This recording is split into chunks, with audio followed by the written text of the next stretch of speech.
A very good evening to one and all present here. We welcome you all on behalf of organizing committee Pharmanecia 2.E in the technical session Get 1 of Pharmanecia 2.E. Also, today we have with us the renowned speaker Mr. Arjel Guzman, Dr. Paresh and Venkatesh, Area Controller Mobile. And also we are having panelists with us from Banoth. Now I would like to proceed further.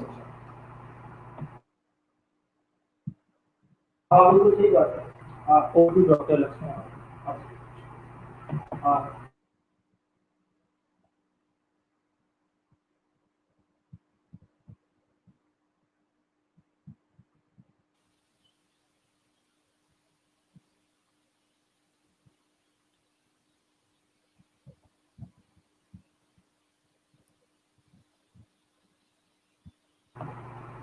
Over to Dr. Lakshman Rao, sir. Okay. Thank you, Vikram. A very good evening to all. Respected eminent speakers of the today's session, Arjel de Guzman and Mr. Banoth Venkateshwarlu and Dr. Paresh Kumar Dave and dear participants for the Pharmanecia 2.E. A warm welcome to all of you for the second day of Pharmanecia 2.E technical session track 1. And we are happy to inform you that today totally we are having 3 deliberations we are planning, and the first session starts with Arjel de Guzman, and the second session with Mr. Banoth Venkateshwarlu, and third session with Dr. Paresh Kumar Dave. And dear participants, these 3 people is having a vast experience in various disciplines of this particular pharma field. Now, let me introduce the first speaker of the today's Pharmanecia 2.E, and a warm welcome to Mr. Arjel de Guzman, and he is the litigation and intellectual property lawyer, and his education includes he did his Bachelor of Secondary Education from University of Santa Thomas, Manila, Philippines in the year 2004. And he did his Bachelor of Laws from San Beda University, Manila, Philippines in the year 2012. And he did his intellectual property training course for practitioners specializing in trademarks, that is IPIP, from Japan Institute for Promoting Invention and Innovation, Tokyo, Japan in the year 2016. And he is having a vast work experience in various organizations. And he starts his career as a vice chairman of the board from San Antonio Water District from 2018 to 2011. And after that, he moved to senior associate attorney from Real Brotala and Real Law firm HV Della Causla, Makali City from 2013 to 2014. And after that, he served as a senior associate attorney from Sopelo, Veles, Bondan and Bulala offices, Ayala Avenue, Makali City from 2015 to 2019. And presently, he is serving as a founding director and the principal attorney in Optimarks Brand Protection and IP Consultancy PH, and in Ayala Avenue, Makali City from 2019 to present. He is having various other activities like oral argument judge and INTA Asia Pacific Moot Court competition and Singapore Management University in the year March 2019 in Singapore, and again from February 2019 in Singapore also. He is having association with various professional organizations like International Trademark Association, that is INTA, and ASEAN Patent Attorneys Association, that is APAA, and International Legal Council, that is ILC, and Maritime Law Association of the Philippines, that is MARLAW, and Intellectual Property Alumni Association INC, that is IPAA, and Integrated Bar of the Philippines, that is IBP Makali chapter. And he is having the vast experience in the patents and legal aspects. Now, I request Arjel P. Deguman. He will deliver a speech on intellectual property in the Philippine pharmaceutical landscape. Now, I hand over the session to Arjel D. Guzman uh, for delivering this deliberation. Over to Arjel P. De Guzman. Sir, please. Hi, good day, everyone. Thank you for that most gracious introduction, Dr. Lakshmana. I'm very humbled and honored to be part of this fruitful event, which is being organized by the OPF of India. First of all, before I start my talk, I would like to thank Mr. Bikram Chaudhary, the president of OPF, also, my good colleague in the IP industry, Dr. Paresh Dave, for inviting me and to be one of the keynote speakers in today's webinar. So today I'll be talking about the pharmaceutical landscape in the Philippines in respect to intellectual property. I'll be briefly discussing how intellectual property is used and how it interacts with the pharma landscape in the Philippines, what is the current situation of the pharmaceutical industry in the Philippines, and how intellectual property has affected it. If we could go to the next slide, please.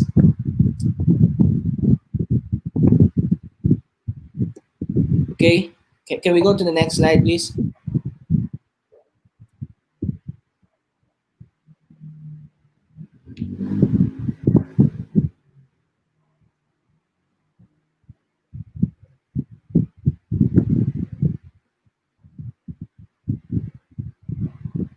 Okay, to continue, as mentioned by Dr. Lakshmana, I founded and headed Opmarks, which is a brand and intellectual property consultancy in the Philippines.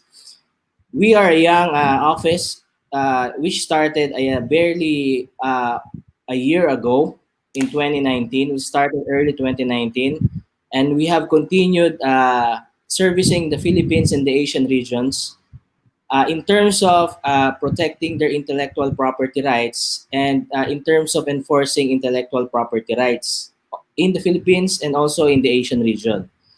So when we say intellectual property, we help our clients in registering their intellectual property rights, prosecuting the same and maintaining the same here and abroad. So can we go to the next slide, please? Given our young organization, we are proud to say that we have been trusted by many different local and international brands. Which involves different players in different industries like the manufacturing industry, the clothing and fashion industry. We have clients from the uh, pharmaceutical industry.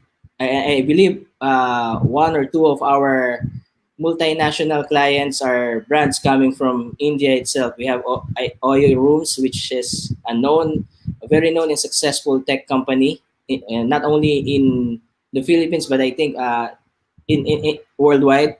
We also have we also representing Midas Care here in the Philippines. That we assist Midas Care in all their intellectual property filings here in the Philippines and maintenance. So next slide, please.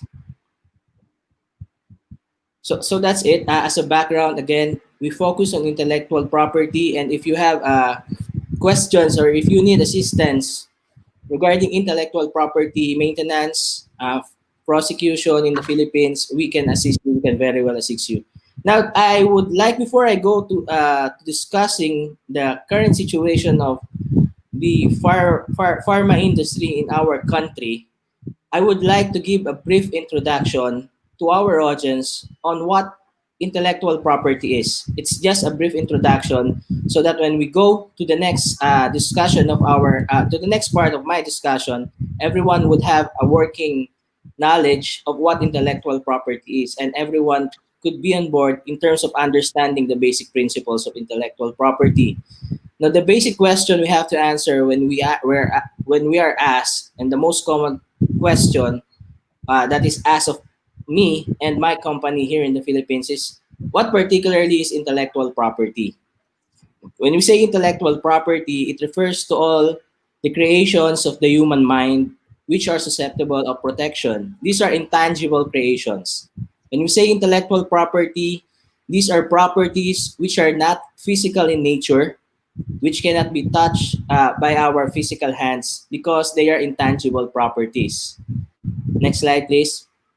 So there are different kinds of intellectual property. Every jurisdiction may vary in terms of the types or kinds of intellectual property, but there are four main kinds of intellectual property which is very much accepted in different jurisdictions. Number one, we have trademarks. We also have patents. We have copyrights and trade secrets. So next slide, please. When we talk about trademarks, it simply means that a trademark is a symbol or a sign which identifies a product or a service or the business which creates said product or service. Next slide, please. A trademark is a kind of intellectual property which normally deals with the name of the company, maybe its logo, or the tagline. So when we talk about symbols, when we talk about logos, if you would want to protect them, we are talking about trademarks. The thing that you would want to do is to register your trademark. What is a most common example is the medicine brands that we have. So apart from the generic name, a medical or a drug product would have a brand of itself. That brand that when we talk about that brand is a trademark. So that's a trademark. Next slide, please.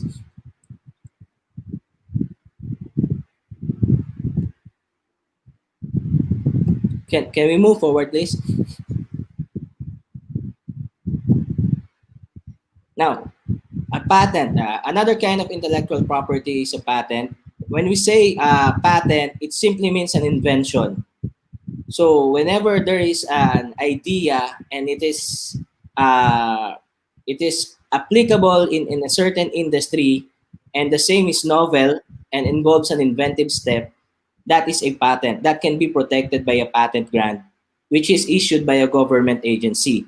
So when we say an invention is patented, it cannot be used, it cannot be produced, it cannot be appropriated by another person without the permit of the person to which the patent was granted. So when we talk about inventions, we're dealing with patents here. So that's the difference between trademarks and patents. Patents deals with inventions, trademark deals with signs and symbols which identifies a good or services.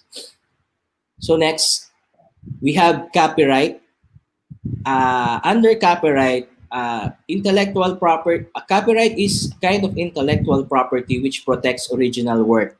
So when we say original work, this involves primarily artistic works and literary works which are being published to the public. A copyright would be commonly dealt with, or would be commonly an example of copyright would be, like, for example, is a book which is published that is protected by copyright law. In terms of the pharma industry, copyright may take into place or may be considered in terms of the publications and dissertations which are uh, issued and prepared by different scholars in the field. So those are protected by copyright. Another kind of intellectual property are trade secrets. Next slide, please. So there may be a time when uh, an IP holder, a particular company, would not want to register their intellectual property. Why? Because, like for example, if you would want to protect your trademark, if you would want to protect your patent or invention, that would go through a process which is called in the legal in the legal sense as the publication. So every trademark application, every trademark registration, and every patent registration needs to be published before they will be granted.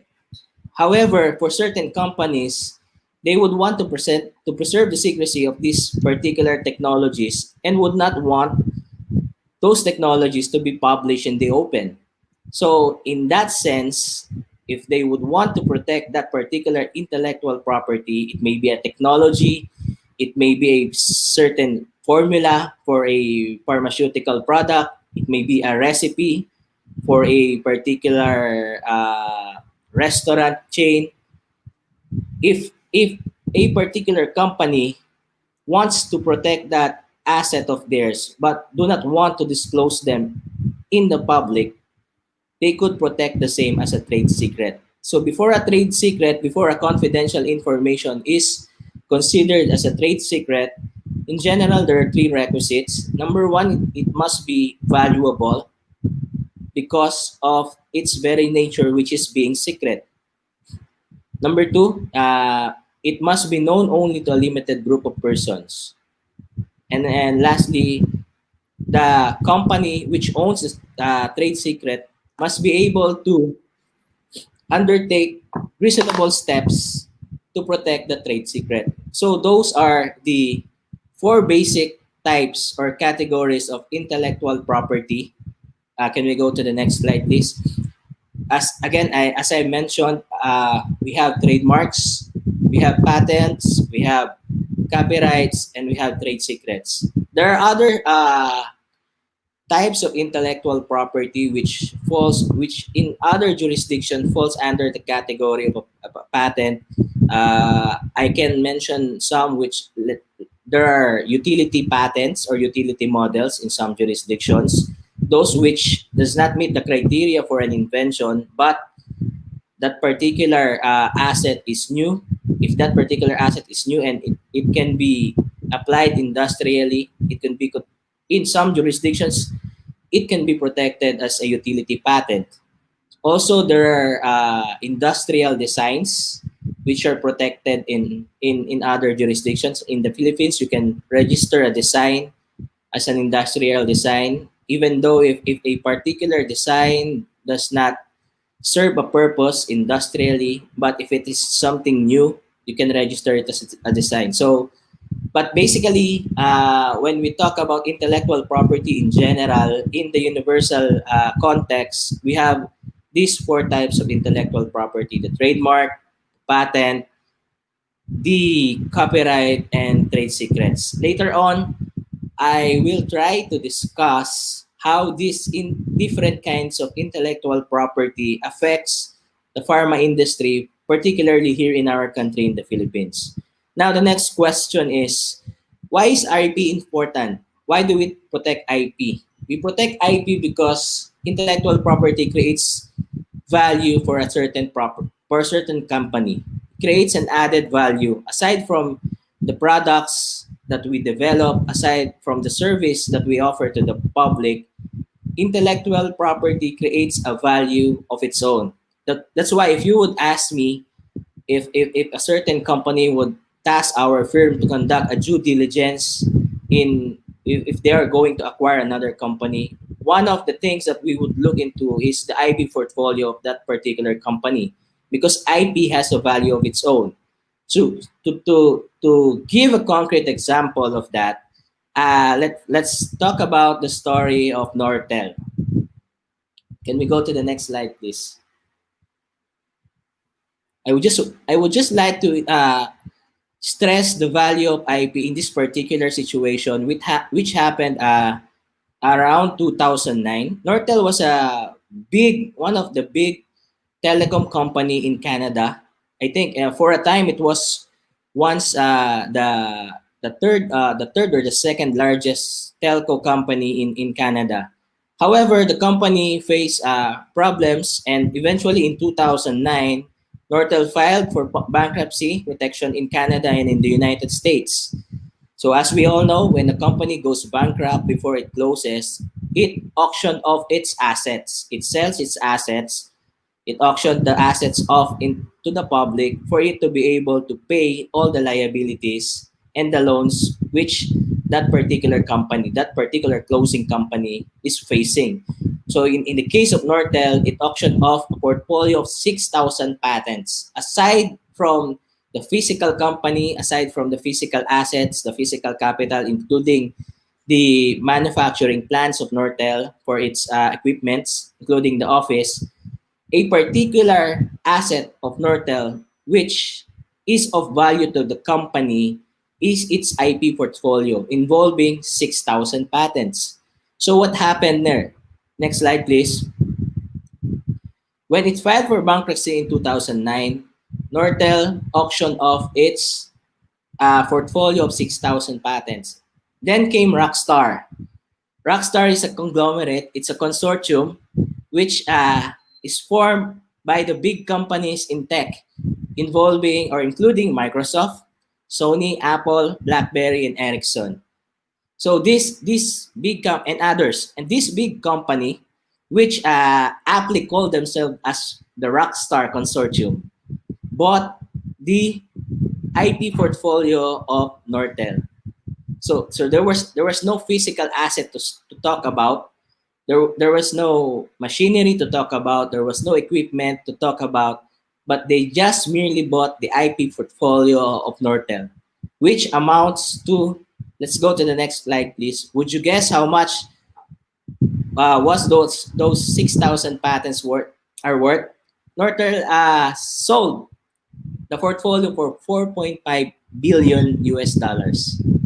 So that's a very concrete and glaring example how IP can create a value for your company, how intellectual property creates value for a company. A patent portfolio alone consisting of 6,000 patents was sold and auctioned off in 2009, that's way back 2009, for 4.5 billion US dollars.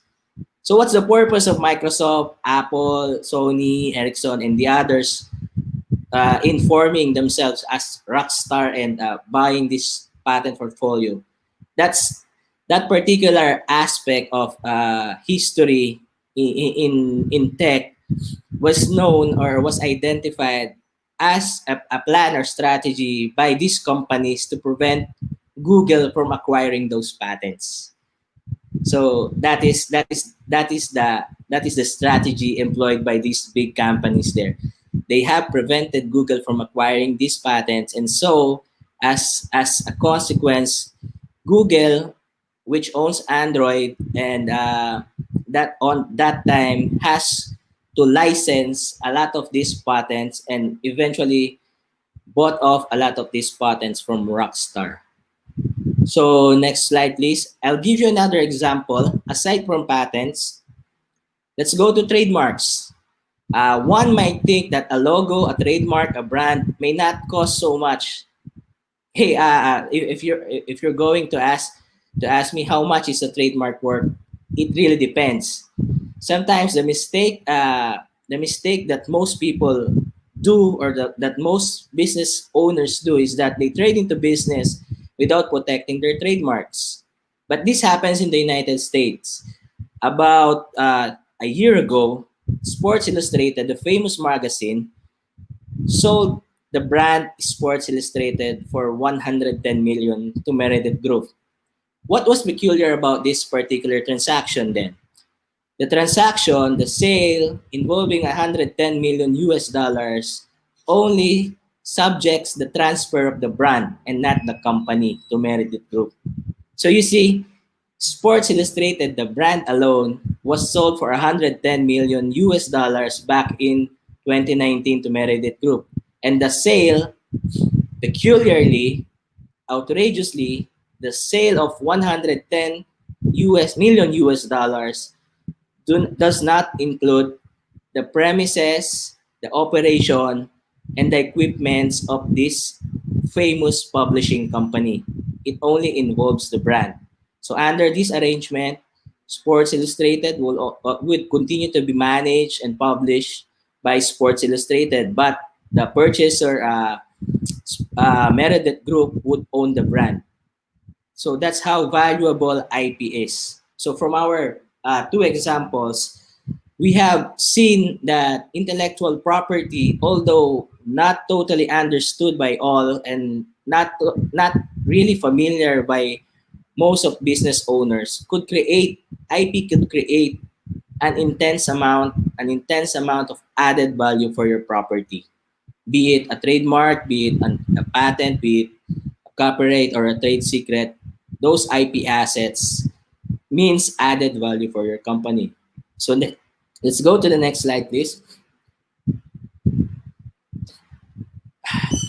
Now, another reason why IP is important and why we need IP is that in today's time, we could witness a lot of disruption going on. So IP, intellectual property, is very crucial in the age of disruption. If we would look at the recent companies who have been successful in disrupting different industries all around the world, most of the crucial or important assets of these companies are intangible. Let's take a look, for example, at these brands that I am showing you on the screen. Number one, for example, Oyo Rooms.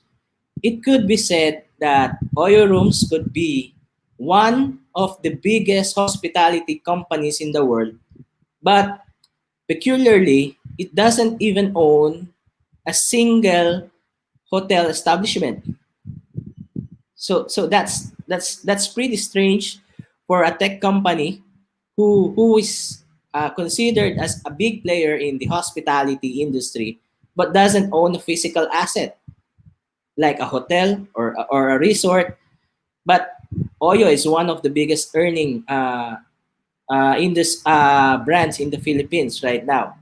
Next, we have Ola Cab, which is very famous in India, and Uber, which was previously operating in the Philippines. It's existing now in the United States and in Europe. We could say Ola and Uber have been very successful in the transportation business in the advent of the ride sharing industry. However, it could be said that Ola and Uber does not own a single cab of its own. It doesn't have the physical asset to operate as a taxi operator or a ride provider for the public. So IP is also important in this era of disruption because most of a particular industry's asset are no longer confined on the physical assets. The assets of most industries right now, which have become famous and have become successful, have somehow in their portfolio intangible and non-physical assets. So if you would want to protect those intangible assets, intellectual property would come in handy. So that's the importance of intellectual property. Now let's go to the Philippine pharmaceutical market. Uh, Given the recent studies which were conducted involving the Philippine pharma market, the Philippine pharmaceutical market was ranked as 11 most attractive pharma market in the Asia Pacific region way back in 2017. As of now, it's the third most largest market in Southeast Asia.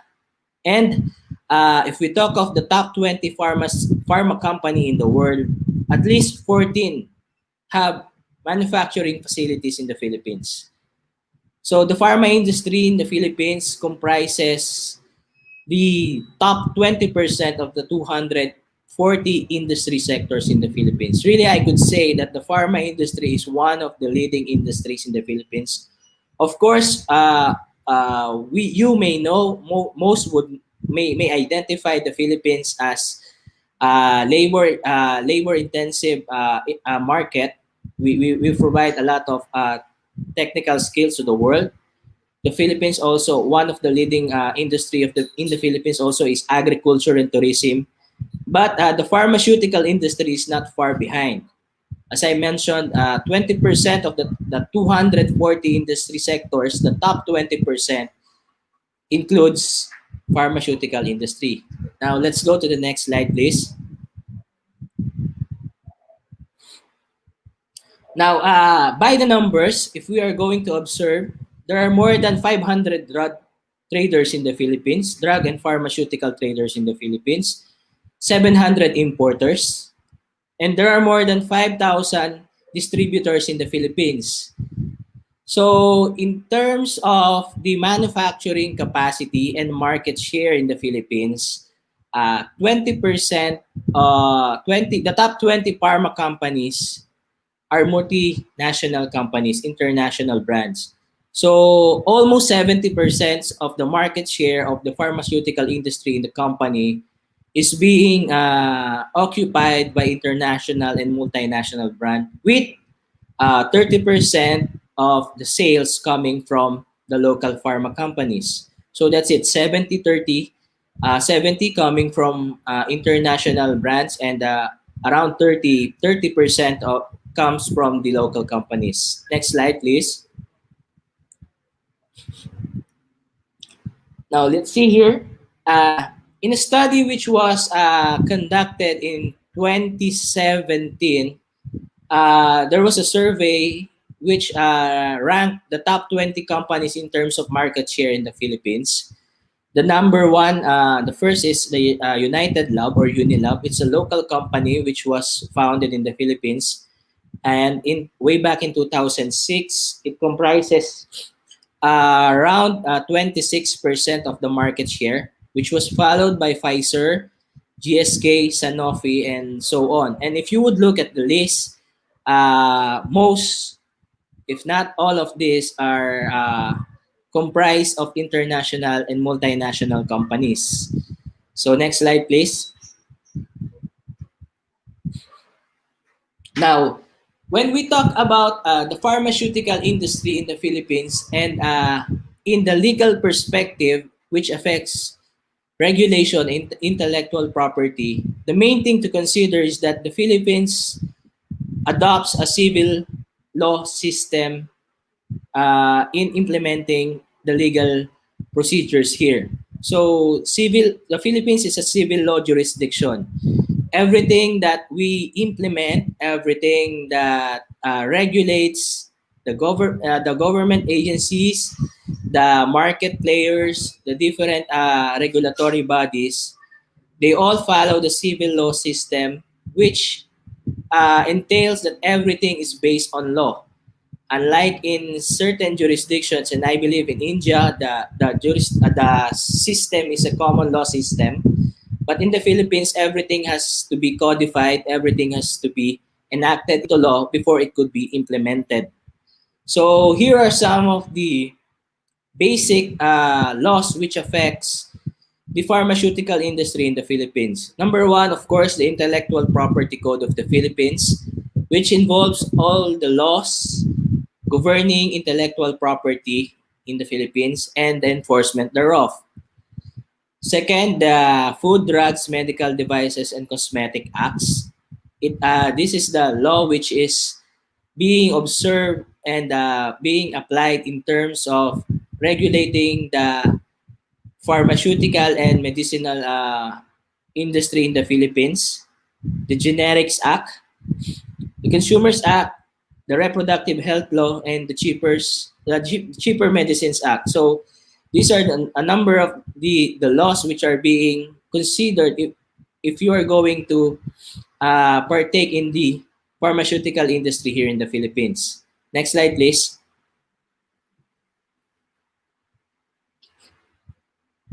Now, in terms of regulation, the main agency which regulates a certain pharmaceutical product or a certain pharmaceutical company before it even operate in the Philippine sphere is the Food and Drug Administration of the Philippines, or the FDA. So that is the main regulatory body. Under the FDA particularly is the CDRR, the Center for Drug Regulation and Research. So that particular department of the FDA deals with the regulation of pharmaceutical and medicinal products here in the Philippines. So before a particular pharmaceutical firm would be allowed to operate and engage in as such firm here in the Philippines, it must obtain two particular regulatory issuances from the FDA. Number one is a license to operate, which entails that a commercial activity may be permitted only if a particular pharmaceutical firm is registered with the FDA and that particular firm has been granted with a license to operate. And another thing is a separate certificate of product registration. Let's say you have established a branch office in the Philippines and you would want to manufacture pharmaceutical products or medicines in the Philippines. Uh, for you to be able to establish your company is one thing, but it would entail a license to operate an LTO for you to establish your company. But if you would want to sell your product, you would have to obtain a separate CPR, or a certificate of product registration in the Philippines. So every drug, every medicine, every pharma product should be registered independently as such product in the Philippines before the FDA. So the FDA would need to issue a CPR first before your product could be marketed here in the Philippines. And the procedure is quite tedious because it would, of course, entail the evaluation and examination of the product itself. You would have to submit specimens of the product before the FDA. And once the CPR is granted, that would be valid for only 5 years. So once the CPR is granted and the 5 year effectivity period has ended, you would need to apply for a renewal of the registration. So that's the two basic regulatory issues that pharma companies would need to keep in mind if they are considering the Philippines as a business venue. Next slide, please.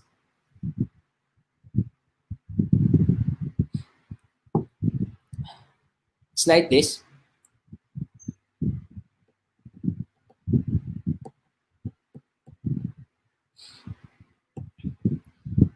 Now, after the regulatory issues, as I have mentioned, the another powerful one of the powerful tool that firms and companies here in the Philippines are using to protect their industry, their company, is intellectual property.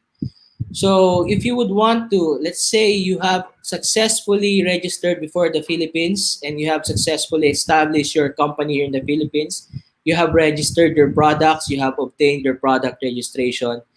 Now, you may be asking us the question. Now, how do I protect my product? How do I protect my technologies? How do I protect my formulas in terms of intellectual property? So, to give you a brief background, the Philippine IP system has two main and distinguishing characteristics. Number one, here in the Philippines, we observe the first to file rule. So the Philippines observes the first to file, the first to register rule, meaning to say whoever was the first to apply for a registration for the protection of the rights of his or her intellectual property has a superior right compared to any other junior registrant or junior applicant in the Philippines. So it is safe to say that once you are the first to register a product, once you are the first to obtain a patent, once you are the first to register your trademark, generally you would enjoy the strongest protection because the Philippines observe the first to file rule. So, in general terms, regardless of whether the competitor has first used the mark, which is similar to yours, or has first worked out a patent, or has subsequently filed a patent after your application, again, the company who has obtained, who was the first one to obtain a registration, or who was the first one to file an application for the protection of their IP rights in the Philippines would be granted the strongest protection. Next, another thing that everyone should keep in mind with regards to the IP landscape here in the Philippines is that registration is mandatory for enforcement.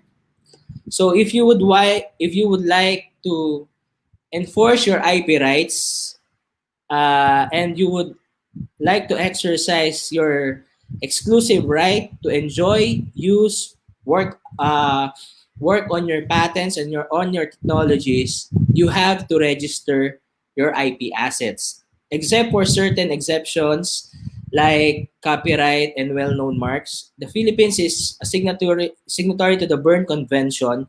That's why registration is not mandatory in enforcing copyrights. Copyrighted works or protected works are protected from the moment of their creation as per the provisions of the Berne Convention. So there is really no need for us to require the registration of certain copyrighted work before these rights can be enforced.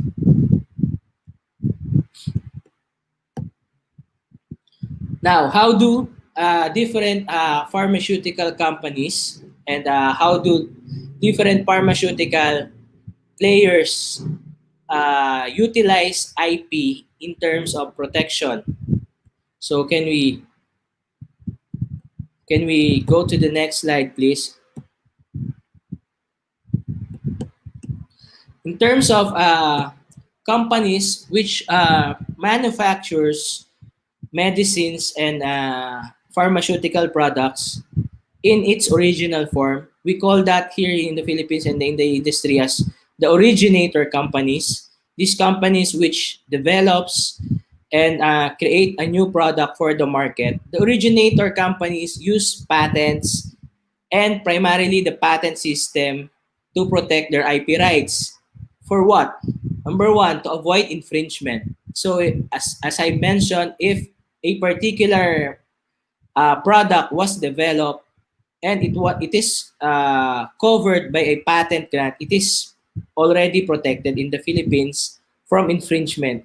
So no third party could use, could work out, could distribute and sell your patented technology.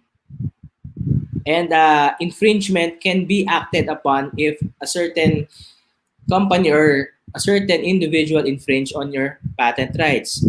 Next, also IP is used to acquire patent rights and also to prevent acquisition of rights. Let's say a certain company is yet to develop a product uh, which is already being developed or being worked out by another competitor. So prior to launching in the market, a particular company could use IP registration of their patents and trademark to prevent a competitor from acquiring rights. Also, patents are also used in research and development, in technology transfer and licensing, in developing different business strategies, and developing the pharmaceutical industry as a whole. So next, let's look at this table. Can we present the slide, please? I would want you to observe this, next slide please, this table which presents the number of patent and utility model applications from 1996 to 2016.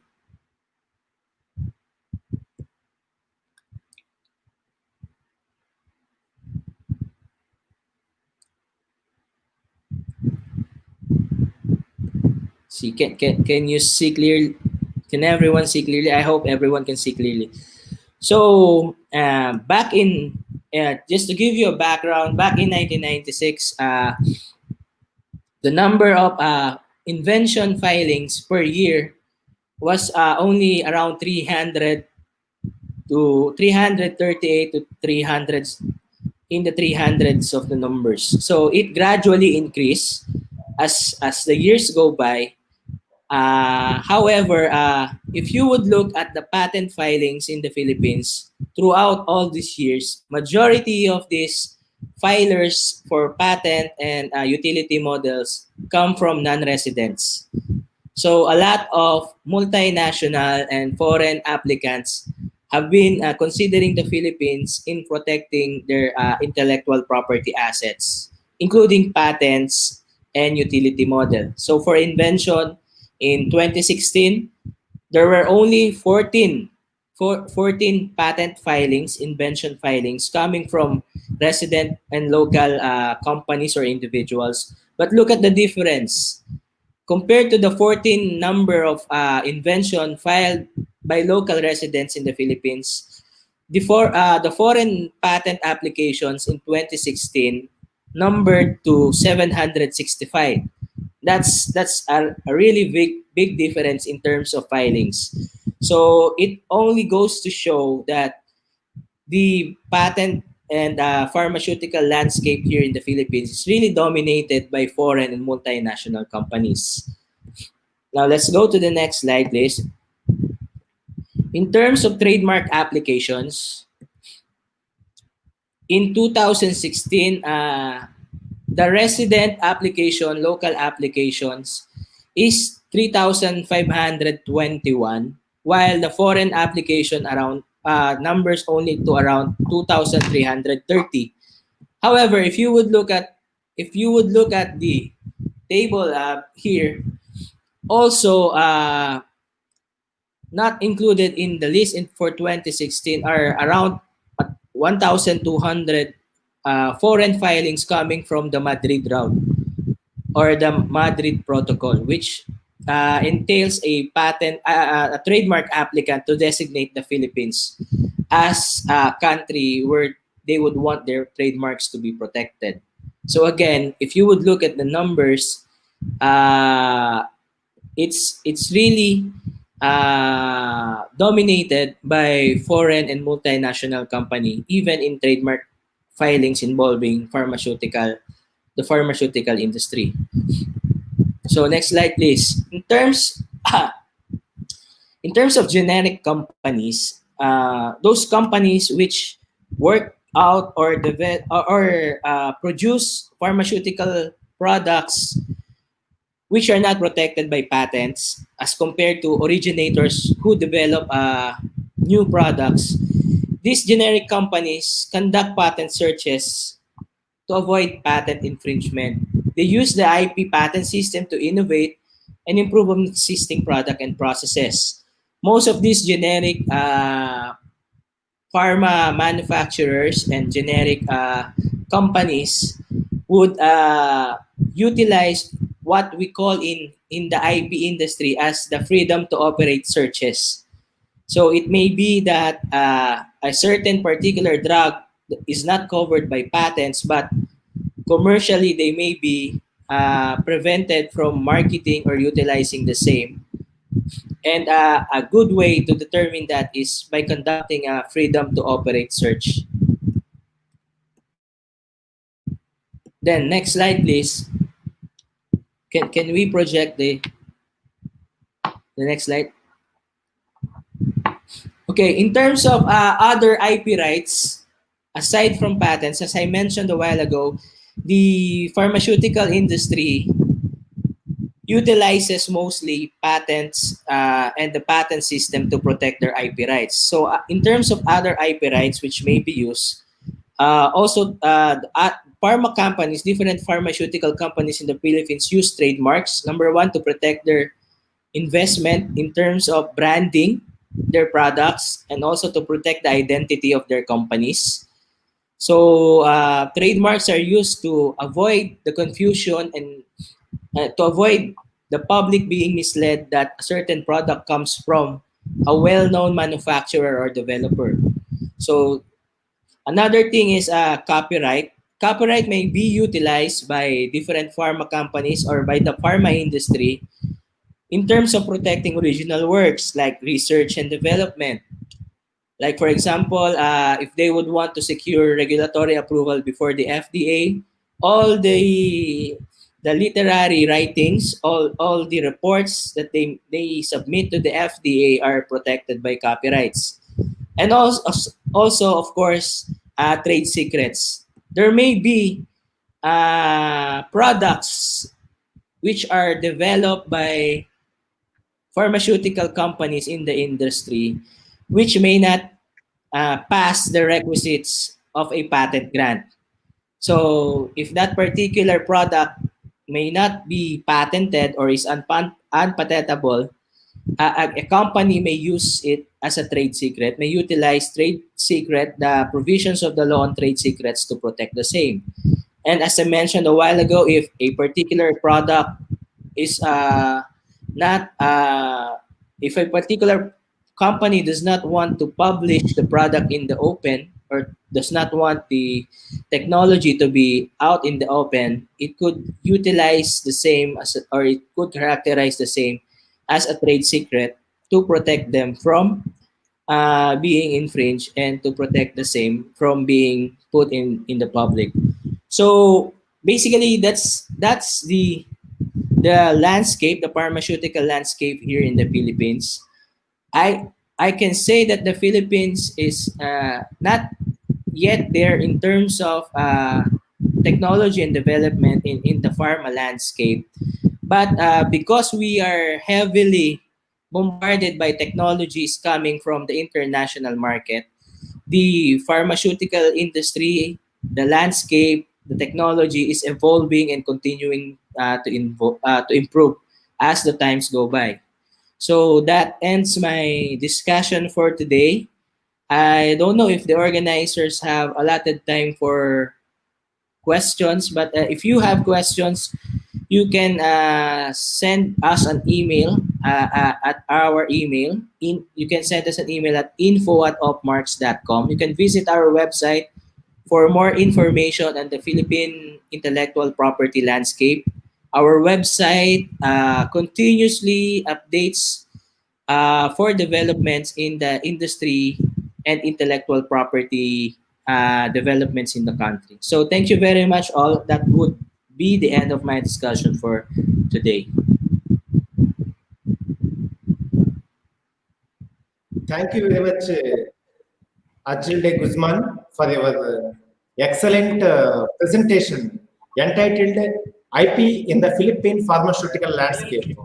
And really, you covered various aspects related to the intellectual properties in the Philippines, which includes the trademarks, patents, copyrights, trade secrets, filing process, and various other regulatory issues related to the intellectual properties with very good examples. Okay. And on behalf of participants, we want to ask you a few questions with your permission. Participants are interested to ask some questions. Can you please zero to those questions? Arjel, shall I Hello, ask? dear Guzman. Hello, dear Guzman. Hi. Yeah, hello. Myself, Banoth Venkateshwarlu. I am a government person from India. So you have Hi. selected and presented such a much needed topic. Thanks for Corona to given an opportunity for all of us to meet in the webcast. Thank you. It's my pleasure. It's my pleasure, man. So I am you have presented so nice and I am welcoming your company to Government of India. Most welcome you if you start in India. So as a part of Make in India. Oh, thank you, thank you. I can't wait to go back there in India. I was there. I think a couple of years ago. I visited Delhi for a conference in intellectual property, and I enjoyed the place, and the people are nice. I can only really say good things about your country. Can you share some what is the procedure and rules and regulations for import and export to Philippines? I'm sorry, I didn't quite hear that clearly. Can you? Can you share what are the regulations for import and export of medicines and medical devices to Philippines from India or from Philippines to India? Yeah, for in terms of import and export, again, it's the aspect of intellectual property also plays an important part. Because, for example, there has been in the recent years there has been a controversy in the adoption of the Cheaper Medicines Act, which entails a bolder provision in the IP landscape.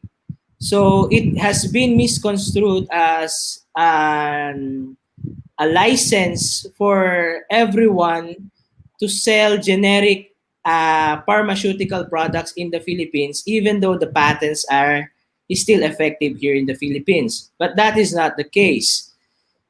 Again, in the import and export of medicines from India and in the Philippines, I believe is a healthy one. But recently, certain controversies have developed because of the application of the Cheaper Medicines Act. The principle for everyone to take in mind, and the principle that really affects the cross-border trading of pharmaceutical products from the Philippines to other countries and vice versa from other countries to the Philippines is that, again, the Philippines is a jurisdiction, is a regime which is protected by jurisdictional IP laws. So meaning to say, even if the drugs or the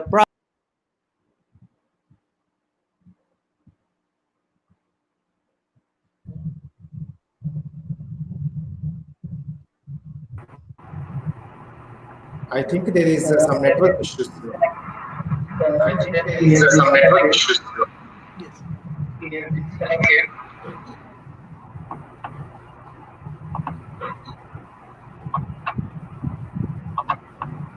hello,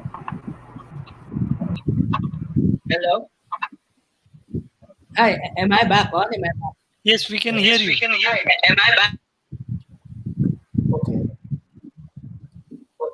Okay, can you hear me? I'm sorry. Arjel? Okay. So as I was saying, again, the Philippines is governed by the jurisdictional IP regime, which entails that all products which has effective and live patents here in the Philippines cannot be marketed by anyone other than the patent owner or the patent holder itself. It so happens that in the recent years, because of the advent of the Cheaper Medicines Act, that a lot of generic products coming from all parts of the world, coming from middle countries, from China and a lot of different jurisdictions, a lot of these generic products have entered the Philippines, even though the counterpart patent of those products in the Philippines are still effective and alive. So other these exporters coming from different countries argued that the patents of these drugs have already lapsed in their countries, and that the patent holder has already sold these products in their countries. So meaning to say that the patent is already exhausted. But one must not confuse the theory of exhaustion as applied here in the country, because for the theory of exhaustion to apply here in the Philippines, it must be the patent holder who has actually sold the product in the market. And once that product has been sold, and then that's the time that the patent has been exhausted. So there has been a confusion recently, but again, again, there, as I can, what I can say is that there is a healthy inflow and outflow of pharma products in the Philippines, coming from the Philippines, going to India, and I've seen a lot of Indian pharma companies who has been thriving here in the Philippines and has actually established branch offices here in the country. Thank you, Arjel Guzman. And one more question from the participants. Is there any differences in regulatory issues of IP system in Philippines and India? I'm sorry, can you repeat that for me? I'm sorry. Is there any differences in regulatory issues of IP system in Philippines and India? Differences of intellectual property system in India and Philippines. Oh yeah, in differences in intellectual property system in India and in the Philippines. Did I get the question right? Yes, yes, So the yes, question exactly. is, there a Yes, difference between the Philippine IP system and the Indian IP system? yes, sir. Exactly. Okay. I am not well versed with the system in India, because I only know a few. But as I've said, the Philippines, the IP system is governed by the civil law system. So we do not observe a common law practice in the Philippines. So I think, and Dr. Paresh could correct me if I'm wrong on this. I think in India, there is an offense which is called passing off.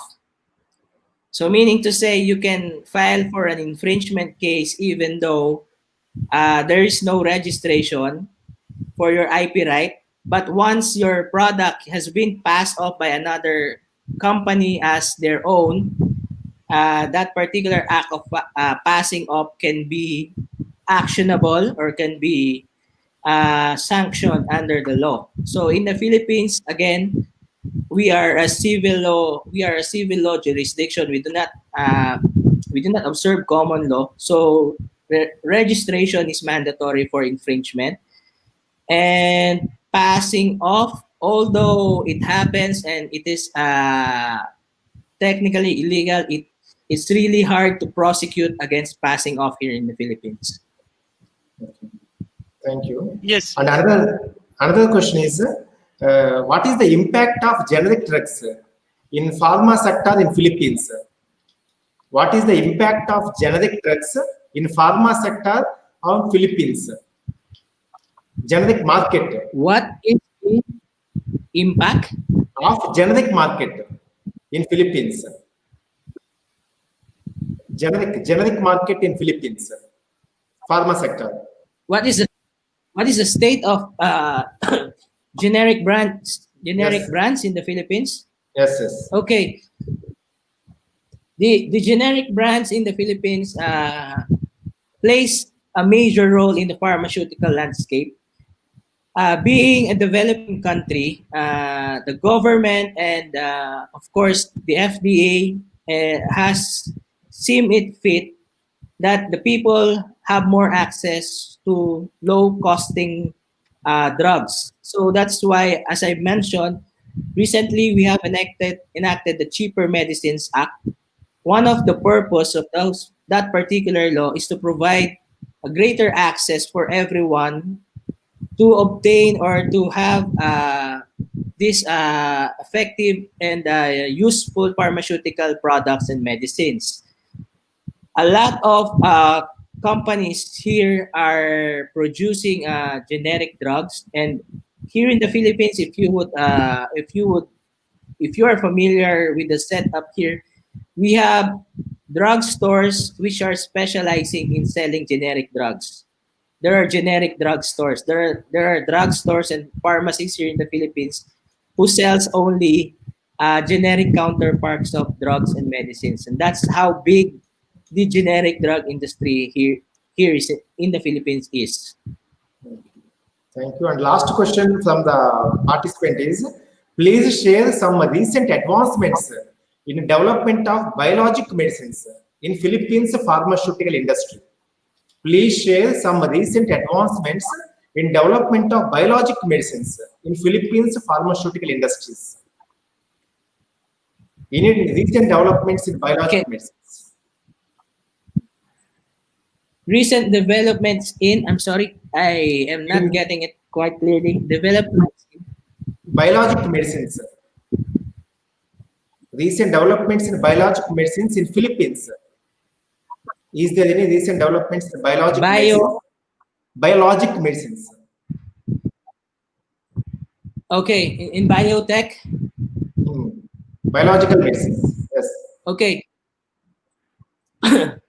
Yeah, the Philippines has been seeing an influx of this biotech industry in the recent, and as a matter of fact, a lot of foreign biotech companies have been establishing business here in the Philippines.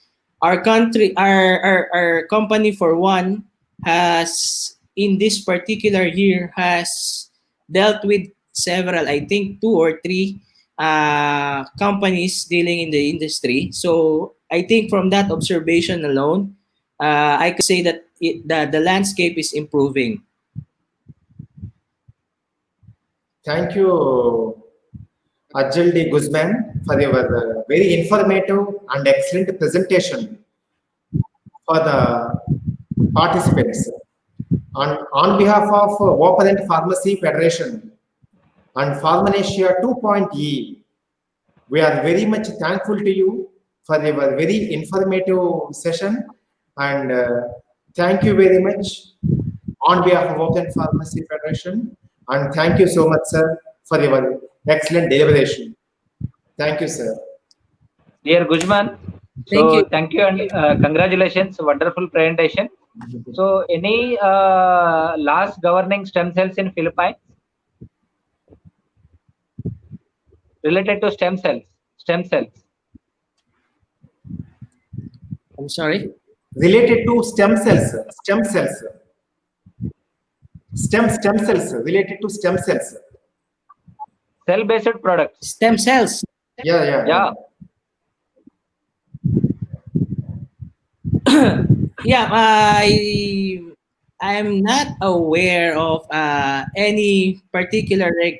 I may be wrong on this, but as of the present, I'm not aware of any particular regulatory issuance by the government or even an effort to regulate stem cell procedure here in the Philippines. So that's it. And most that I hear is that stem cell procedure are being done outside in the country, although there are some which are engaged here. But it's really, as of now, a gray area in the Philippines, and I think it's still not being strictly regulated here in the country. Thank you so much. Congratulations once again. You're welcome, Banoth. Thank you very much, sir. Now we can move to the second session for the technical events of Pharmanecia 2.E, and the second session is initiated by Mr. Banoth Venkateswarlu.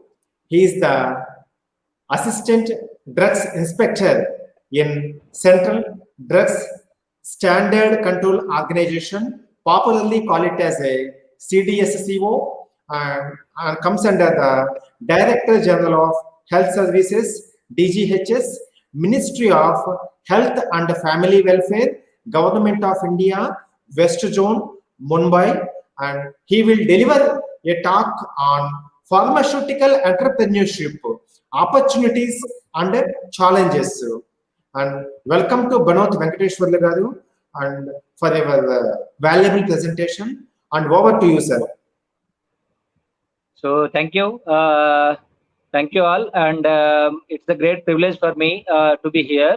And first of all, I can say thanks, and it is a great task to associate with all the people like Chaudhary, Lakshman Rao ji, and Dave sir, and Guzman ji. So here, so myself, Banoth Venkateshwarlu, so Assistant Drug Inspector, so working for Government of India. So today here, I would like to present on pharmaceutical entrepreneurship opportunities and challenges. So here, so when you look at the pre-corona and post-corona, so there are two phenomena happened across the globe. One is a Big Bang.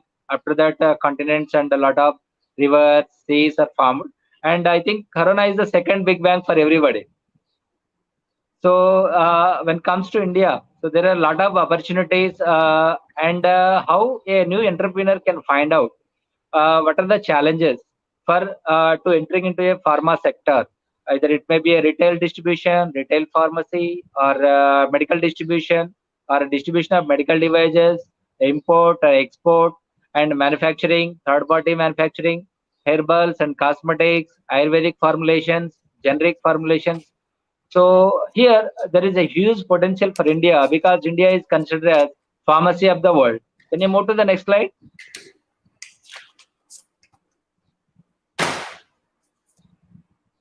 Hello. Here, see some of the glimpses of Indian pharmaceutical industry. So you can say what are the strengths, what are the opportunities, what are the key areas. So why one can select India as a major global destination for the business of pharma sector. Either it may be generics or stem cells or vaccine.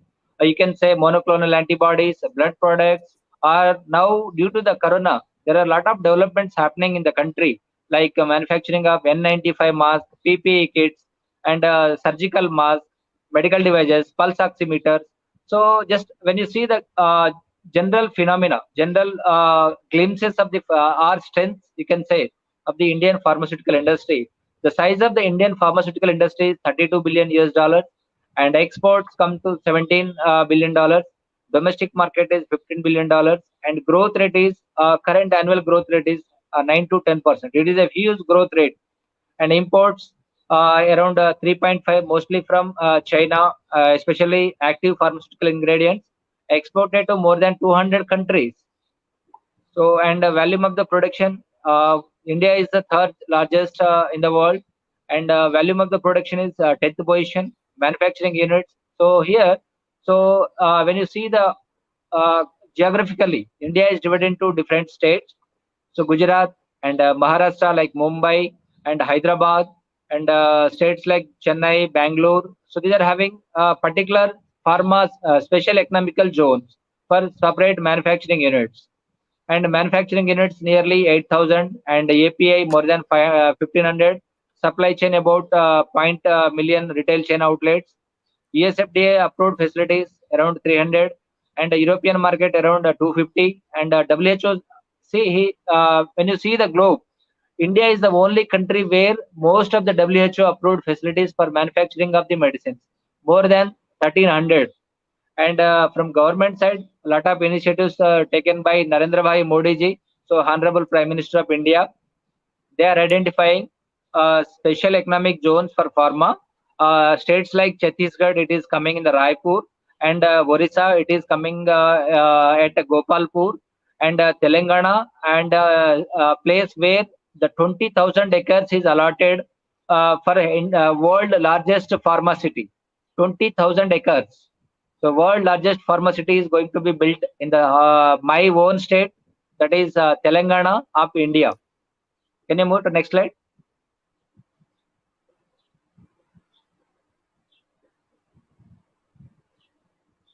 See here, so this is my core topic today. So anybody, either who may be a pharma MBA graduate or a B pharma or M pharma, whichever a graduate of pharma or a master of pharma can enter into the business. So here, just I prepared and I divide the pharma business into different divisions. So one is a pharmaceutical retail business.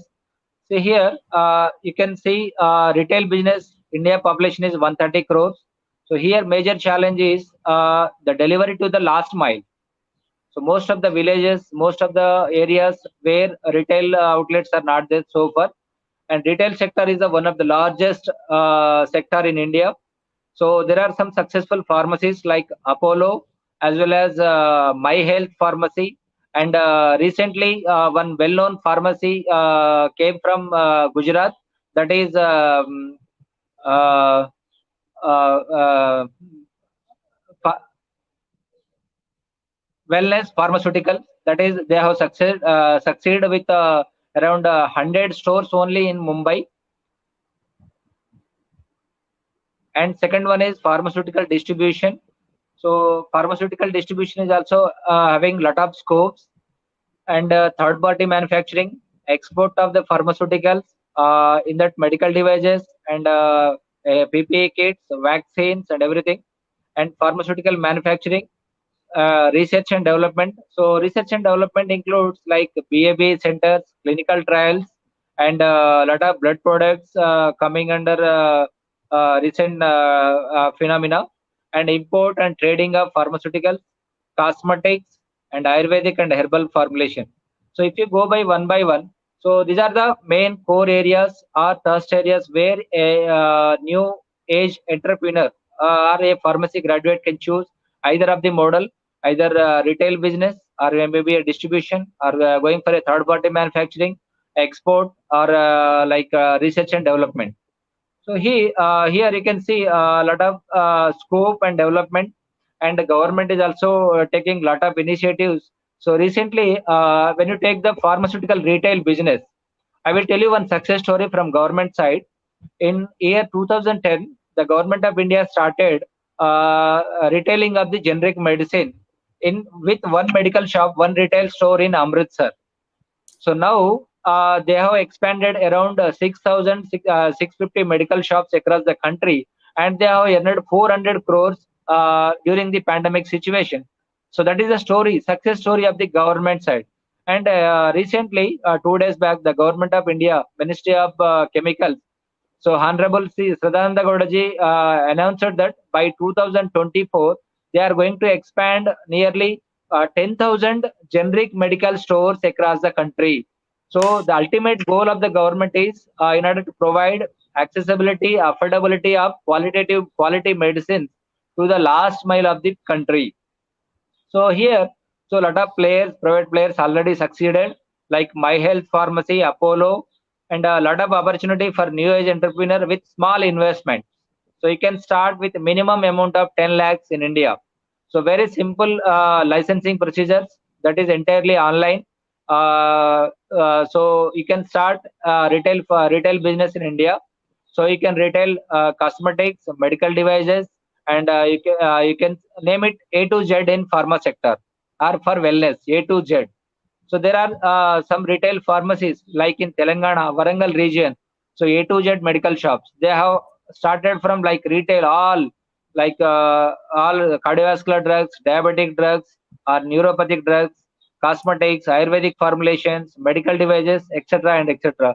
So India, you can say India retail business is having lot of scope, and industry also is a very big one industry with the retail sector.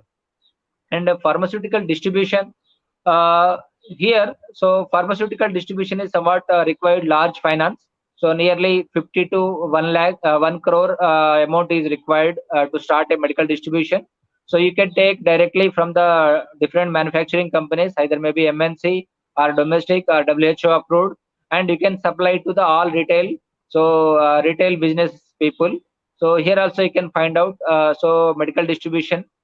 And recent nowadays, so government of India is under planning to prepare a policy for online pharmacy. So all we are today with God grace and support of Corona, we are assembled here.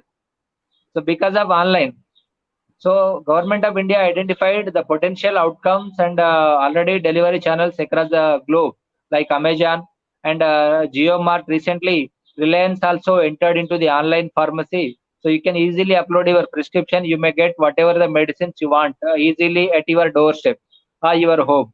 So Reliance Industries invested nearly 650 crores they have taken over the NetMed, one distributor company from Chennai. So you can find out online. You can start from like state capitals, or otherwise you can start from B category towns or district headquarters for the online pharmacy. For that, you required only simple one godown and delivery boys you required. So you can take a wholesale license and you can start distributing through online. So that is also a huge area. And nowadays, everybody is taking personal care, so to do not expose coronavirus. So this is I can say, I can challenge, or I can promise. So this is a good area for upcoming future. Online pharmacies having lot of scope. So any pharmacy entrepreneur may choose online pharmacy as one of the entrepreneurial sector. So the only thing is, while you are selecting, either it may be a retail or distribution, or if you go for a online pharmacy. So the quickest delivery mode is very very important. So we have to deliver the whatever the goods, whatever the medicines, the consumer or the patient or the, whoever the is demanding ordering. So you have to deliver within the time. So that is the major challenge for the retail or distribution or manufacturing. And coming to the export of pharmaceuticals, so how a new entrepreneur, how a pharmacy graduate can export the medicines from India or import the medicines from India. So there are a lot of conclaves, there are workshops, there are a lot of meetings, there are some workshops are going across the globe. You can participate in that. You can convince the vendor from different countries, and you can manufacture in India. And after getting order, you can export to the respective countries according to their demand. You can see US is the largest market. After that, European market, and you can supply to rest of the world also, like countries like Africa, Kenya, Ghana, like that. Also, you can supply, or you can supply to UDQM, or you can supply to Dubai or Arabic countries also. So there is a lot of scope in the export of pharmaceuticals also. Why I'm saying is, now government of India is given a lot of liberalization and policies, and everything is online. So you can get easily import export license with a minimal fees and with minimum documents. And next, coming to the pharmaceutical manufacturing. So ultimately it will decide, so whether you are going to supply for Indian population or across the globe. That is the main challenge while you are going to set up a manufacturing unit. So whether you are planning to distribute in the domestic market or global market, so you can plan both also. That is not a issue. So for that, you have to establish a manufacturing unit. For that, you have to take license, and you have to do the trends and market survey for the manufacturing. So what are the products you are, if you are going by disease category, or you are going by broad areas like antibiotics, or you can go by cardiovascular drugs, neurological drugs, or anti-cancer drugs. So that depends how your facility will become. So India is the only country where large populations can speak English, and they're having lot of pharma professionals. You can get at affordable rate, affordable employment, and technically they are very sound. So that is a major strength while you are setting a pharmaceutical manufacturing unit in India. And next, I'm moving to research and development. So maybe pre-corona or post-corona, and a lot of drugs are going to be expire their patents. So this area is upcoming research and development. So now everybody and new corner of the world now seeing, when vaccine will come. If vaccine will come, what are the side effects every day? So it is like jumbling in the news. So just now, most of the MNCs as well as second-term companies, they are establishing research and development. You can see latest developments like favipiravir. It was initially developed in Japan for small flu, but now it is moving across the globe. And most of the Indian pharmaceutical companies, you can say Hetero, Jubilant Life Sciences, Cipla, they are manufacturing, they are Glenmark, they have come with a new dosage forms of the favipiravir tablets, which is working in corona. So research and development also having lot of scope. So for this, you have to need expertise and small setup at different places, like where you can focus on disease conditions also. And research and development. So for export purpose, the regulatory authorities, maybe you can take Therapeutic Goods Administration Australia, or USFDA, or EMA, or Japan, PMDA Japan, or Canadian, or any country, so which is having a kind of or sort of regulations. They are asking bioavailability and bioequivalence data nowadays. So in order to supply whatever the medicine, or if you want to support any medicine to other countries, so the respective country is asking data. What is the safety patient profile? What is the healthy volunteer data? So in that they are asking BAB studies. So lot of opportunities in India. I think more than 200 CROs are working for different projects, and the Indian companies are handling the projects even from Philippines also, Australia, Canada, America, Japan. So a lot of studies are going on. So they are doing safety profile of the new molecules in the volunteers. So that is bioavailability and bioequivalence studies, and they are doing different types of phase trials, phase one, phase two, phase three. And next, I am moving to import and trading of pharmaceuticals. So here, mostly in India nowadays, mostly we have dependence 70% on active pharmaceutical ingredients from China, and even there are certain goods like glycerin from Indonesia, citric acid. So lot of scope for these trading of these because glycerins they are importing in bulk, 200 metric tons, 2000 metric tons, citric acids and all. So you can start import and trading of pharmaceuticals also. And next, I am moving to so the very important one. Without this, without food also we can survive, but without cosmetics we can't survive. Nowadays, world is looking at cosmetics. So everybody want to have fairness and glow, everything. So now the cosmetic industry, very big one. So so most of the countries having focusing on cosmetics also, and when comes to India, medical tourism or telemedicine is also developing. So cosmetics also having a bright future, and a very simple one. So you have to get registration by appointing the Indian registration, Indian agent in India. You can start directly distribution of your products by importing. So by appointing the Indian agents.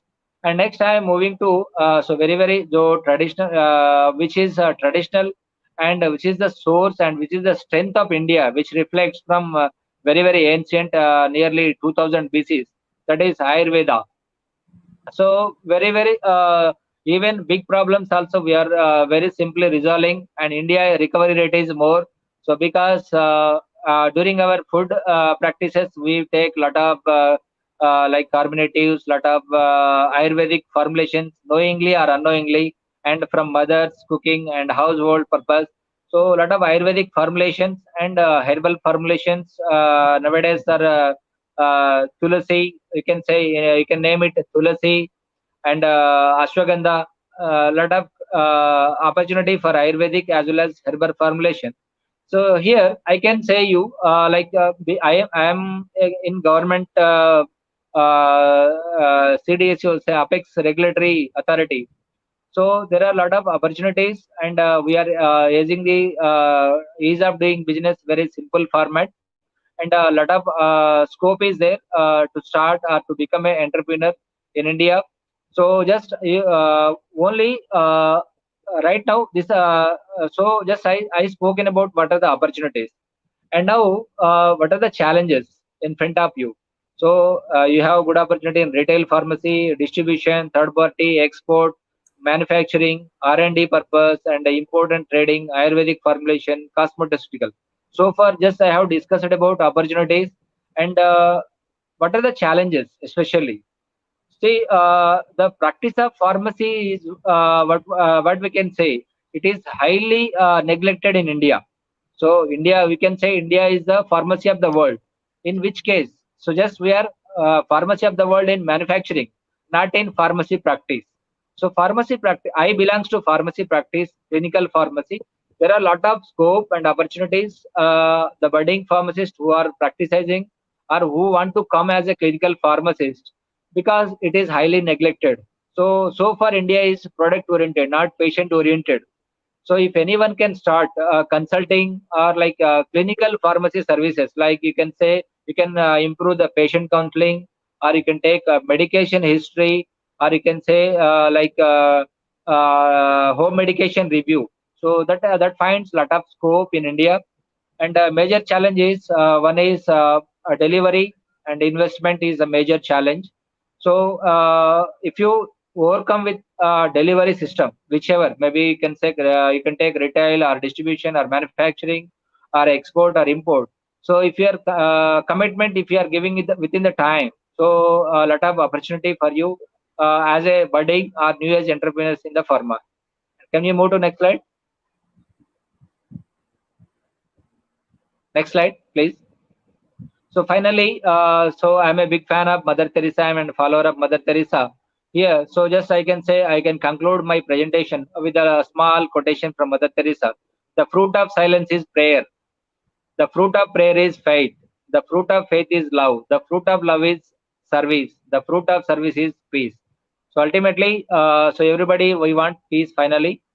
So just with this, thank you Vikram Chaudhary and Lakshman Rao ji and Dave sir and all listeners, and thank you Anandal. Thank you, Mr. Venkateshwarlu, for your excellent presentation for the current topic, that is pharmaceutical entrepreneurship opportunities and challenges. And you covered various important issues related to the Indian pharma sector and research and development and pharma business, both retail and wholesale, and as well as the various manufacturing issues and regulatory issues. You covered the various important issues related to the Indian pharma industry. And on behalf of participants, just a few questions for you, sir. And the first one is, you are working in the Drug Control Administration Department. Okay, and what are the various job opportunities in central government organizations for pharma graduates? What are the various job opportunities? This is most emerging and burning issue for pharma students, especially Indian pharma students. Exactly, sir. So just I can talk on this because government of India, Narendra Bhai Modi ji, the Hamara Prime Minister, and he is focusing more to create a separate ministry. So that is a welcoming news for India. Yes, sir. So Corona taught us a lot of lessons, especially when Honorable Prime Minister taken a separate review on entire regulatory system. So I can say in the coming years, so they have divided entire regulatory system into two parts. So one is regulation of medical devices, and second one is regulation of pharmaceutical products. So regulation of medical devices, pharmacy also one of the qualification. In coming year, I can't say tomorrow or day after tomorrow. In coming years, there are 764 medical device officer is coming as a government of India job, sir. Okay. So you have to compete with a lot of biomedical engineering students. Exactly. 754 medical device officer post as already identified, and the Ministry of Finance already given approval to fill in the next consequence years, not tomorrow or day after tomorrow. So everybody, we have to compete with other streams. So please, I can advise the students, you can prepare, and always you have to touch with the subjects. This is for medical device. And for pharmaceutical products, so recently the Honorable Prime Minister has taken review, and he want to change the system. As of now, we are governed by 6 ministries, 6 central ministries, like Department of Biotechnology, Department of Pharmaceutical Chemicals, and Department of Science and Technology. In coming futures, in near future, so we are regulated by Pharmaceutical Ministry of Government of India. There is no such proposal right now, but in future there is a separate ministry is coming, and they have identified nearly drug inspectors 245 posts, Yes. 245 drug inspector post, and 100 assistant drug controllers, and there is a separate training cell with all joint drug controllers, deputy drug controller, assistant drug controller, for all India drug control officers training academy is coming in Hyderabad with 100 crores. Yes. Thank you, sir. Next, another question is, so many online pharmacies are coming in Indian market, that is Yeah. e-pharmacy. And what is the effect of opportunities? What are the various job opportunities that can be affected by because of these online pharmacies and e-pharmacies in India? Sir, here it is a balanced approach. You can't say like we can't avoid, we can't stop online. And first of all, Government of India is under planning a brief policy on the online pharmacy. They are preparing. It is not come out, and in near future it may be regulated. So definitely it is regulated by government only.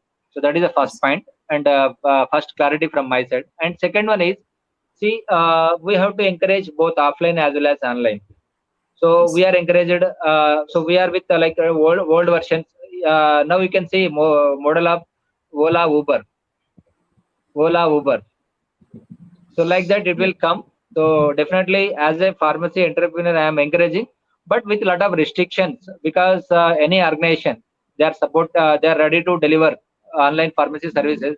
They should appoint. You have to demand, sir. You have to demand. And student point of view, there should be a minimum number of pharmacies for a city or for itna business volume of the respective organization. So it is welcoming question, sir. We have to always balance. So definitely we have to accept the online pharmacy, sir. We can't stop online, because now everybody is online. Everything you are getting in online across the globe. Amazon, Reliance. So that's why Reliance is started distribution of the online pharmacy services nearly with 600 crores. So here I highlighted that B2 category towns like district headquarters. India is having 650 district headquarters like Warangal, Khammam, Vijayawada. You have new age entrepreneurs having lot of opportunities. You can start a store, and you can start delivering the online pharmacy services. Thank you, sir. The last one is, as you are in drug control administration, what are the recent developments in the vaccines for corona? That is the common question from the each and every participant. And can you please enlighten the issue regarding the vaccine, R&D aspects in vaccines for corona? Sir, corona, there are three potential vaccines identified by four. I can't say four. One is ZS so that is under development. They have completed phase 1 and it is in phase 2 trial. And Bharat Biotech International Hyderabad, they are also completed phase 1 and they are in phase 2. And recently Russian vaccine Sputnik 5, that is already 1-2 completed in Russia, and phase 3 will be conducted by Dr. Reddy's Laboratories. And phase 2 completed by Oxford Vaccines, phase 2 completed, and phase 3 under trial, sir. Recently, 1 week they have suspended, because so there is a global trial is going on for vaccine, Oxford vaccine. Some neurological adverse effect is developed in London. That's why they stopped, and that also resumed recently. So it is under development, sir, not at a final stage. So only Oxford is at the third stage, sir. Okay, sir. Thank you very much, Mr. Banoth Venkateshwarlu garu, for your very good presentation for the Pharmanecia 2.E. On behalf of Open Pharmacy Federation, thank you very much, sir, for your excellent presentation for the benefit of the faculty fraternity and student community during the COVID pandemic situation. And thank you very much, sir. Thank you so much, sir. Thank you so much. And now we will move to the today's third presenter and resource person, Dr. Paresh Kumar Dave. Dr. Paresh Kumar Chandrakant Dave holds a doctorate degree in chemistry and a postgraduate diploma in intellectual property rights from Nalsar University Law, Hyderabad, India. After completing his doctorate degree, Dr. Paresh worked as a postdoctoral fellow at 3 different laboratories. One is Weizmann Institute of Science and Rehovot, Israel, and the second at Miami University, Ohio, USA, and third one at University of British Columbia, Vancouver, Canada. And Dr. Paresh has published more than 19 research articles in various reputed international journals, such as Journal of American Chemical Society and Journal of Biochemistry and Langmuir and Journal of Biophysics and etc. Dr. Paresh has an overall experience of 23 years with 11 years in research and development. And his area of research interest includes magnetic resonance and biophysical field to study materials and membrane proteins. And Dr. Dave is also working in the field of intellectual property field since 2016. And he is having a vast experience in intellectual property rights and patents. And today, Dr. Paresh Kumar C. Dave will deliver a lecture on patenting in pharma healthcare. And over to Dr. Paresh Kumar C. Dave for his deliberation. Over to you, sir. Uh, go- Good evening, all of you, and thank you, Dr. Lakshman Rao, for nice introduction. And my voice is audible. It is audible, sir. Okay. So, first of all, I would like to thank Dr. Lakshman Rao for nice introduction, and I also like to thank my friend Arjel, Mr. Guzman, for attending this and delivering a nice talk today. And with permission, Dr. Lakshman Rao, I would like to make one announcement, Yes, sir. because today, because of the time constraint, we are moving my presentation from today to tomorrow. So before I go ahead and conclude the session, because today is my presentation, because we have completed 1 hour and 40 minutes. Yes. So we thought that okay, we can move for tomorrow. And today I would like to make some of the answers I would like to say to Mr. Guzman, and some answers questions arises during the discussion with Mr. Guzman, because in India we have common law practices, but for the trademark we follow this passing of treatment, and we can get passing off for the trademark, but for patent we don't get passing off, but we have to follow some rules and regulations to, and we have to go to the court, and then we have to find out if any infringement is there or not. So we cannot get passing off for patents infringement, but for trademark and for copyright we may get, we get passing off this one. Because in India there is a major difference is that, as you are aware about that, section 3 is there, and section 3 plays a very important role for the pharmaceutical and healthcare industry, because section 3 uh, is very much affected and very much effective also for protecting the intellectual property rights in pharma and healthcare also. So this is difference between Indian patent law and Philippines patent law from the perspective of pharmaceutical. And I would like to make because my our friend Mr. Venkateswaralu has given nice energetic presentation, and he has walked us through the different aspects of the government's uh, schemes, etc. Also, now after having this wonderful presentation, I thought that okay, we can move my presentation for tomorrow.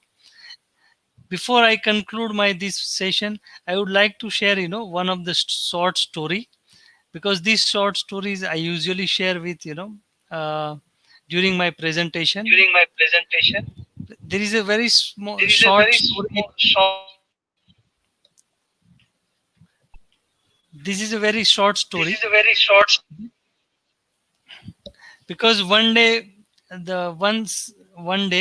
sun was setting down, and sun asked question to the whole world, that okay, now I am going to set down, and it's going to be very dark, so who is going to take my responsibility?